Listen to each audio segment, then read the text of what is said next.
Alright, this video is going to be an announcement of um, Project Exodus. The background is that throughout history, whenever any ruling class, government, or the neighboring tribe or whatever has become overpowering, has become a nuisance, a danger, or whatever, what is the normal thing to do? Is you leave. Um, so, what I'm going to attempt with this project is an exodus. I mean, the name says it all. Project Exodus. Stage one of Project Exodus will be getting out of cities, getting out of danger zones, getting out of um, non-sustainable, non-livable areas. That's going to be up to you as to whether you think that where you are is survivable. Let me put it that way. And you need to think about the fact that um, is there going to be enough food and water and wood and whatever that you need to be able to survive.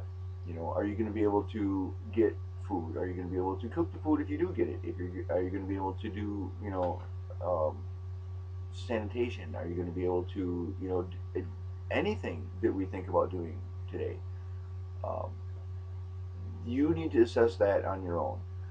What I am suggesting is an exodus of people from major danger centers and population areas where it's not sustainable if there is a system collapse, which I do think is coming. And if you look at the signs, I think that you will have to admit that it has to be coming in the maybe not necessarily very near future, but in the near future within 3 months, I'm estimating.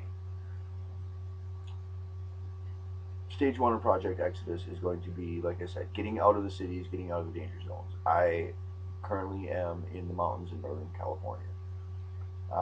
Going to be attempting to set up something out here for people to be able to relocate. I am also going to be attempting to set up something farther towards the coast. If you are watching this video and you are on the coast, please, put a comment or a message.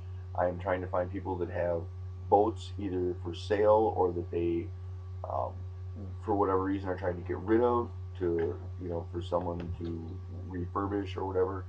Um, if someone would like to donate or, even use one of their own boats and join the project, the stage two of the project is going to be getting out of the United States. The easiest way in my mind to get out of the United States is to go by water.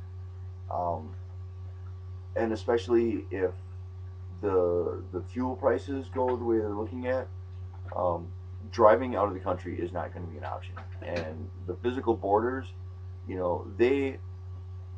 they are harsher on people trying to leave the country than on people coming into the country. I mean, obviously, if you don't like being on the water, then you need to figure out your own method because um, I think that that is the only way that people are going to be able to survive.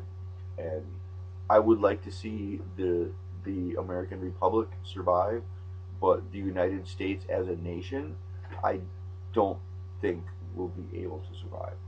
Not that I necessarily want to see it survive, not survive, but in the state that it is now and with the actions that it takes against its own people, it needs to be destroyed and it needs to be stopped. Um, the stage one of Project Exodus is going to be simply getting, like I said, getting out of the danger zones, getting out of the cities, getting out to somewhere where you can, if you need to, you could hunt your own food, chop some wood, you know, whatnot. Um, Stage two is going to be getting out of the United States. Getting out of the United States would be, if you want to go to Canada, more power to you. I personally am going to be going south. I think that I'm probably going to be going to, um, first stop, probably Baja Peninsula, uh, Costa Rica, Panama, probably Peru.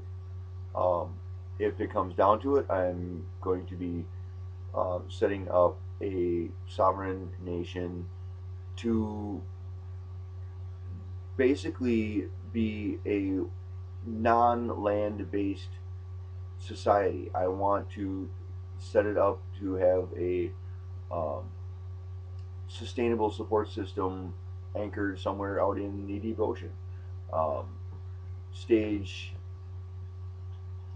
two will be simply getting the basics down.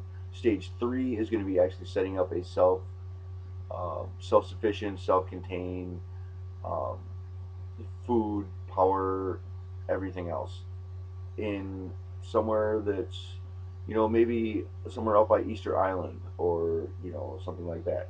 One of my original ideas for this was to park a refitted oil skimmer or oil tanker to suck up the Great Pacific Garbage Patch and reprocess the plastic to make oil and to make fuel.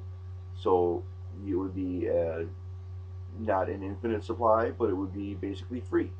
You would have the effort of converting it, but you don't have to drill, you don't have to, any of that. You basically just suck it up out of the water and strain it out. Um, that's one of the ideas. I would like to have a submersible element to this, and as I said, stage three is getting the self-supporting habitat base somewhere out in, guessing probably the equatorial or somewhere towards the southern Pacific. Um, stage four. Stage four is the human race, in order to survive, must become a Type 1 civilization. We must get off the planet. The problem with that is that we are currently quarantined. Um, if you don't believe that, just, why haven't we been back to the moon? Why haven't we gone to Mars? We have the technology. We have technology far, far beyond what the space shuttle is. The space shuttle is, you know, roughly, it's, 1950s technology. It's 1940s technology. And, realistically, you have to say that it's 18th century technology, because even in the 30s and in the 40s, we had technology that was at least 2 to 3 generations beyond the rocket program that we know of. The free energy devices, the Hanabu crafts, the Vrills that the Germans worked on. Um, the Americans had the Avro car. We had different flying wings. We had flying discs. We had all kinds of different projects.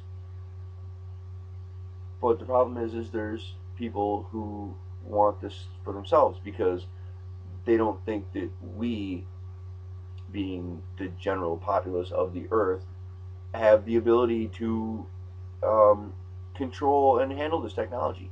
And my personal opinion is, to the elites, you have proven that you cannot control this technology, because you have deliberately used it against the people. You have used it against the populace of the planet. You have poisoned the food, poisoned the water, poisoned the air. You using chemtrails try to black out the sun, and all these other things. The world is insane. Literally, it is just totally psychotic. You go to the school, and either the bully video that was it's linked on Glenn Beck and Drudge and a bunch of other sites. Um, this guy, the kid's he's a good sized kid. He's a little bit chubby or whatnot, but hey, I was chubby when I was in high school for a while too. Um, this little skinny kid comes up and he's punching this guy, punches him in the face like twice, punches him in the stomach, and you can see the kid finally just snaps, and he just picks up this little kid, he holds him up over his head, and then basically it doesn't really throw him onto the ground, but he tries to kind of body slam him, and the kid kind of slams his foot, and you can see he's limping and whatnot, and his head hits the ground, of course, because the guy kind of like he realizes halfway through what he's doing, and he doesn't want to really hurt the kid or kill him, which if he would have dropped him on his head, he probably would have killed the kid. But he ended up getting, I think, suspended for fighting back, for not letting this little punk ass kid bully him. And the problem is that that's the way they look at it. It's like you don't have a right to defend yourself regardless of what someone else is doing.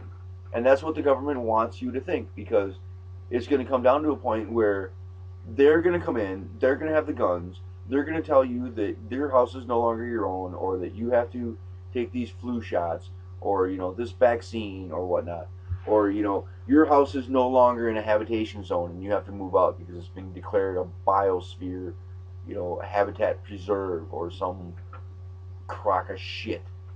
Um, it, I'm not even going to start on the environmental movement. If the environmental movement really cared about the environment, they would pull their heads out of their asses and do something.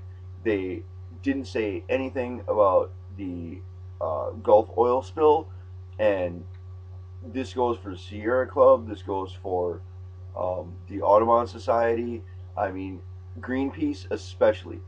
Fuck you, every one of you last tree hugging fucks. You